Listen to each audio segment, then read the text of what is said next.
Hey, what's up, YouTube? I finally got 10 subscribers, and a lot of you guys have been watching for this deck profile, sub for the deck profile. So, here you go, guys. Thanks a lot, and enjoy. To start off, we have 3, the Agent of Creation, Venus. Venus is very broken. I feel Venus, the Agent engine can go into any deck, as people have seen in my reasoning agent frog deck. But yeah, start off 3 Venus. What you want to do with this deck is honestly get out all 3 shine balls as fast as possible. I hate when people play Venus and they pay twice in this end turn because they're gonna have a dead shine ball later in the duel. Just pay just all 1500 off the bat. Next up, we have 2 Earth. Earth is at 2 right now. I felt Earth being at 2 has made this deck very OP once again. I don't want Sanctuary of the Sky, so Earth's second effect is not really that useful for me. But Earth, honestly, is still very useful in this deck because if I first turn open up Earth and I put some back rows down, if Earth lives and you get the Venus play off next turn, you can pretty much win the duel right there and then. Earth living is the most important part of the agent deck, in my opinion. People can argue that, but if Earth lives, it opens up an array of plays. Like, for example, you can synchro for whatever you want from 5 to 9. It's pretty broken. And then you can, if Earth lives, you basically have that one fodder for the Hyperion play.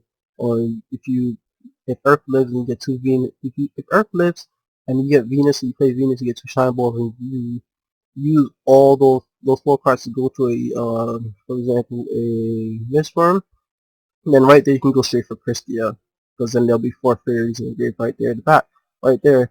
But let's say, for example, you go for a Starform Dragon. When that comes out, I don't really use it because it's not out yet, but if you use that for Starform Dragon, which is 11 star synchro, you get that out with the Earth, Venus, and 3 Shine Balls. Then you can just banish one of those agent monsters for a Hyperion, and then special summon Christia, and then that's just game right there. So Earth living is very important in this deck. It's probably the best thing to do with agents. I hate agents. Honestly, just let Earth live, and you'll see that this is very broken. If you let Earth live, it's all about letting Earth live. Seriously. I run 1 Jupiter. Jupiter, he is the mini Hyperion. I call him Assistant Pimp. So you have Master Pimp right here, and you have Assistant Pimp. Assistant Pimp is Jupiter. He has a pimp hand. He can power himself up to like 2600 and just slap monsters around. But yeah, he's Assistant Pimp. I don't use I always ignore the Sanctuary of the Sky effect because I don't use Sanctuary. In my opinion, it's very good, but I don't have to run a serious agent build. I just want to run the main combo, which is Earth, Venus, Shine Balls, Hyperion, Jupiter, Christia, which is just the main combo to me. So I run 1 Jupiter, and he does what he needs to do. When there's no Hyperion around, let's say if you have two Venuses in a graveyard or 2 Earths in a graveyard, you're pretty much allowed to use Jupiter's effect, because he's an agent himself. So even when he dies, he doesn't really remove a card off the field. You get rid of 1 agent, and he's an agent for himself. So pretty much he pays for himself, in my opinion. So 1 Jupiter. If you're gonna run agents, you need to run 3 shine balls. Don't run 2, run all 3, and always get them out as fast as possible. You don't want to draw these dead in your hand later on. The only situation I can see that you're gonna keep a shine ball in your hand if you don't have it, if this you happen to draw into it, is if you have a Card from the Sky in your hand. Save that for later plays. That's the only time you don't want to get all 3 shine balls on the field at one time. But most of the times you want to get these out as fast as possible. These are very great bait for Hyperion, so once these are in the grave, you can use Hyperion's effect over and over again up to 3 times just by using Shine Balls alone. So, yeah, Shine Balls. Yeah, you gotta run Honest. Honest is honest. And it's the meanest card in the game, honestly. You get it? Honestly. 3 Master Hyperions. This guy is the most broken boss monster ever. I mean, there's always the argument that Grapha is more broken than this guy, but this guy, he just needs 1 cost. You just banish the agent monster from your hand, field, or graveyard. Hand, field, or graveyard to special summon him. And then once per turn, you can remove a life fairy from the graveyard to pop a card. If Sanctuary in the Sky is on the field, you can pop 2 cards.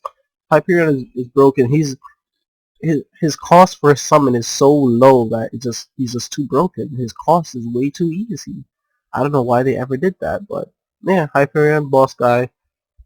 He's Master Pimp, so he handles everything he needs in the deck. He's just this hand. I'm not running the special summon build, like, people like to run Dark Agents, like to run Tour Guide, Tragodia, Gores, and whatever, BLS. I don't say, I skip all that. I just pretty much ran Christia in this deck. Christia just says no to all special summoning, period. And it's a high attack, like, it's not like a Fossil Dyna or a Barrier Statue of the Stormwinds or anything like that. Christia just says no, and you're gonna have to basically fight that with a trap or fight it to death or bounce it to hand or something to stop his effect, but Christia just keeps coming back. So yeah, Christia is very good in this deck. Even if you were to draw Christia dead, I run 2 Valhalla, so you can honestly just just wait it out for Valhalla and then special summon it, or you can play Valhalla, special summon it if you have them together, whatever you need to. So yeah, Christia is a boss. It's mini Urza. If you don't know who Urza is, just go watch Fairy Tail. Christia is Urza. Into the hand traps, I run 2 Herald of the Orange Light. Herald of the Orange Light is awesome because it's like, for me, I run ninjas, I run Misfire Ninjas. I honestly think that's the best deck ever made. But the Herald of the Orange Light is basically like a hand trap, Apex Avian effect, in my opinion. It's so broken. It just says, oh, destroy your own monster, and they get its effect. And it works. It's very good because it can negate effects activate in the hand, grave, or field. It just says effect, period. It doesn't say where. So whenever a monster's effect is activated, you can just herald it. It's very good because it can stop War Tribodias, it can stop, Necro Gardeners, it can stop broken cards like that you need to get rid of, like Judgment Dragon. Like, you don't want to effect rid of a Judgment Dragon because then you're gonna have to pretty much kill it next turn. But this just negates it and destroys it. So Herald at 2 is very good. The reason why I run Herald at 2 is because I run Effect Veiler at 1. Effect Veiler at 1 is because Herald has a cost. You have to get rid of another fairy monster, and that's not always that great for you. So Effect Veiler just picks up the slack and does what it needs to do. So Effect Veiler at 1. Onto the spell counts, I run Heavy Storm, Dark Hole, 3 cards from the sky. This card is awesome because it doesn't say you only can use it once per turn. So, and it's not limited, so you can run all 3 of them. So this card is broken, you just play it. You can draw 2 more. If you draw another fairy, you can play it again and keep going and keep going. Custom card is good because you want to keep that hand presence. You want to keep your back row. This deck runs actually runs traps. So if you run traps, that means your traps are actually important to you. If you don't, if traps are not important to you, you wouldn't run them at all. So if you want to think about it, you're gonna need draw power at all times. So Curse of the Sky pretty much handles that. And say if you play Earth, right, and then you get Venus, and then you get all 3 Shine Balls, you've honestly just got rid of 4 cards out of your deck. So then when you play Cards of the Sky, the chances of you getting the card that you need is very high. So Curse of the Sky. Onto the rest of the Magic cards, 1 Monster Reborn, because it's Monster Reborn. Duality helps you set up your plays, and say if you have a dead hand, sometimes you can always Duality, and sometimes you're gonna land to cards of the sky. You can play, and then you can get rid of Banish a Light Fairy monster from your hand, and then draw 2 cards, and then you might draw stuff that can help you protect yourself for a while or set you up for next turn. So Duality at 2 is very important. If Duality was at 3, I'd run all 3, but yeah, it's not anymore. 3 MSTs because back row hate is important with this deck. Because this, for example, if you get rid of all the back row with your matching trap cards, then Hyperion can just blow up, kill monsters, and then you can just OTK right there. So yeah, back row hate is very important in the agent deck. 2 Valhallas because sometimes you do get dead hands. You do run 5 boss monsters that you can't 5 cards that you cannot normal summon at any time. So Valhalla just pretty much picks it up, and Valhalla is very great because you can first turn Valhalla into a Valhalla and then get Venus, and then get Venus's effect, and flood the field with monsters, and then play Earth, and then search another Venus or another or Jupiter, right? So then you're gonna have 1 Venus on level 3, 3 level 2 shine balls and a level 2 earth on the field. You can go into 2 gachi gachis, or you can go straight into a any synchro monster from, well, pretty much synchro monsters from level 5 to 11 right there. So Valhalla is very important. Now for the traps. The reason why Earth needs to live and the reason why Earth actually lives in this deck is because of the traps. 2 mirror forces. You attack? No. I don't like it. I don't like you destroying any of my monsters. That's just how the game should be. Just no. You lose your monsters, I keep mine. Triple compose. Compose gets over those cards that you really normally can't get over. Like for example, say there's starters on the field and you all you really have is a dark hole or something. Like you can't get, like, say this monster you can't really get over. If Compulsus handles those, or if there's face down monsters that you don't like, or you want to go for the OTK, you want to push for OTK, Compulsus is very good. Or say if they dark hole you and you want to and you have more agents in the graveyard and they try to dark hole your Hyperion, you can compulse your own Hyperion and then special summon him the next turn. You know, Compulsus is a very good card, very versatile. You can use you can use Hyperion's effect, pop a card, and see if they try to Divine Wrath. I mean, not Divine Wrath. They save zone pop the Hyperion. You can compulse your Hyperion, especially summon him back again if you have the cost for it, and use his effect again. So compulse is a good card for both you and against your opponent. The best part about compulse is when people monster reborn your cards and then you compulse it back to your hand. This is so plus. You have, next up you have the Solemn Duo, Solemn Warning, Solemn Judgment. Paying life points in this deck, you do pay a lot of life points with Warning, Judgment, and Venus, but paying life points, honestly, you're paying life points, you're gaining an advantage. People forget that. Paying life points is not really necessarily a bad thing.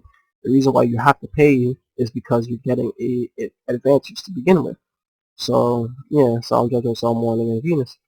And then the last 2 traps of the deck is Dimensional Prison. Dimensional Prison banishes instead of destroys what Mirror Force couldn't do for you, and it's just a card for card, honestly. So Dimensional Prison just keeps your Earth alive, which is the main part of the Agent deck, is keep Earth alive. Keep it alive and you win. I'm telling you, keep it alive and you will win.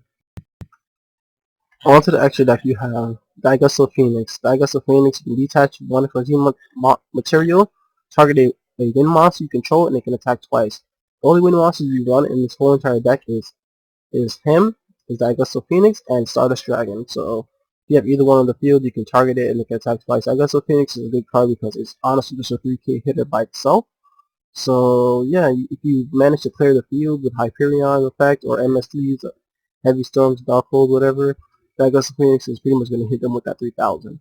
And it's not 3,000 in at once, so you know things like Gores won't really be that effective, you know. So Daigusto Phoenix is a very good card to secretly get 3,000 damages without them really noticing. I run 2 Gachi Gachis, which is also my other rank 2, so I run Daigusto Phoenix, 2 Gachis, and a Dark Mist. Gachi is basically an awesome card. He's like the footballer guy. He sits on the field, he takes hits, he lives for you, you know, he keeps your defenses up, and he powers up your monsters. So 2 Gachi Gachis is awesome because sometimes I get 3,500 attack Hyperions, 2,400 attack Venuses, 18k attack Earths. It's very good. It's very good. So since you run a lot of rank 2s in the deck, you run Earth, and you run the Shine Ball combo, and you run Herald, getting rank 2s in this deck is not very hard at all, so yeah, 2 Gachis. And 1 Dark Mist. I call him Dark Mist though, God, but Dark Mist, what he basically does is that if he battles a monster, when he declares an attack or an attack is declared against him, whatever the battle is involved with him, you can detach one material from him, half your opponent's attack, and this monster gains the same amount of attack. So he's always going to pretty much do 100 damage to your opponent unless he attacks a monster that is already lower than him. The reason why Dark Mist is very broken and people don't understand this is because if Dark Mist attacks a Utopia and Utopia negates, Utopia is still going to lose half that attack and Dark Mist will gain that attack even if you negate the attack, because it says attack is declared involved in this card, not when the attack is resolved or during the damage step or anything like that. So this card's effect happens at attack declaration, so it's a very good card for this deck. It helps you get over the monsters that, let's say if your opponent sets up first turn a Ophion or something like that, and you just don't really have no end for it, because Ophion is a problem in any against most decks, honestly. Ophion is just saying, hey, welcome to the new meta. Join the new meta right now. You better be exceeding for low rank exceed monsters, or you're not gonna be able to play against me. So Dark Mist says, hey, what's up, Ophion, and kills it. Yeah. So Dark Mist is very important. Going on to the rank 3s, I run 1 Leviathan Dragon, 1 Acid Golem, 1 10 Tempo, and 1 Zenmain. Zenmain is for the defense, 10 Tempo is for, getting rid of XYZ materials your opponent controls, like, from things like Ophion or Dragosac or other Zenmains or other Leviathan Dragons or whatever. So 10 Tempo is very good. Acid Golem is just the YOLO play. He just kills whatever he needs to kill at all times. He just swing, swing, swing, swing. And then, yeah. And Leviathan Dragon is good because he's the free detach. You always gonna need a card that detaches for pretty much free, that can target itself, So Leviathan Dragon can target itself, power itself up by 500, So you can detach for free. Detaching for free is very important because graveyard control is that uses the graveyard, so graveyard control is always good. That's it for all the XYZs, and now we have the synchros. To start with the synchros, we have Black Rose Dragon. Like I said before, you can always, if you manage to let Earth live and you have Venus on the field, you're pretty much open to all these synchro plays at all times. You run the two measures you run deck is 2 Earths, 2 Heralds, and an effect veiler. You're pretty much open to all these synchros. Catastrophe is great because if your opponent, happens to run that one monster you really can't kill, Catastrophe, and it's not dark, Catastrophe just says, hey, what up, just kills it. Yeah. So one Catastrophe, Black Rose goes up the field. Black Rose is situational, of course. Scrap Dragon is one of the best level 8 synchros in the game, next to Stardust and Crimson Blader, in my opinion. That's the generic ones. Scrap Dragon just blows up stuff for you that you can't. It's an extra pop for you, I have Iron Chain Dragon. Iron Chain Dragon is he's like the strongest rank 6 that I can use, honestly, and its effect is not all that horrible, but it depends on what deck you're going against. Like, for example, say if you're going against Elemental Dragons or something like that, then you pretty much don't want them to know anything. So Iron Chain Dragon is a tricky card to use, but against certain decks it's very powerful. Probably the best synchro in the deck is Ancient Sacred Wyvern.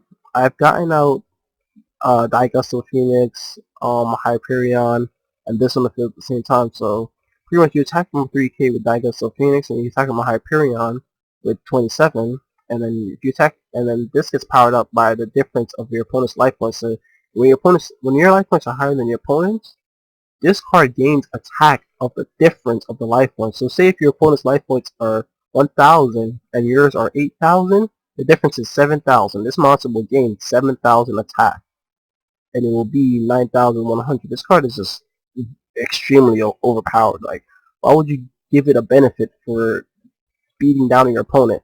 And to make matters worse, when this card is destroyed by battle and sent to the graveyard, so if it's not strong enough, you can pay 1,000 life points to special summon this card. So it just keeps coming back. And also it's a light fairy, so this is it fits perfectly in this deck. It's pretty much made for this deck, honestly. So yeah. For the rest of the synchros, I have the best level 8s, which is Stardust and Scrap Dragon. I don't want Crimson Blader in this deck because there's no space. Everything else is situational, and it's very important, in my opinion. So Stardust is Stardust. Stops those Mirror Forces, stops those Dark Holes, stops those MSD, stops those Heavy Storms, stops Dark Arm Dragon pops or whatever if you're foolish enough to do stuff like that. So Stardust is just, protection. Yeah, Scrap Dragon just, destroy one of your cards and hop one of their cards. I don't run any Scrap Tuner, so his second effect is pretty much useless. But yeah, Scrap Dragon is a very good level 8 synchro. And last but not least, Mistworm. Mistworm has helped me win a ton of duels. Mistworm is awesome. It's an awesome card, especially if you can get it out. Yeah. So that's the deck, guys. Like, comment, subscribe, share. If you ever make a deck better than this, or you have your own version, I'm always open to opinions. You can always share me the video or comment the video, put a video response to it. So yeah, thanks. Take care.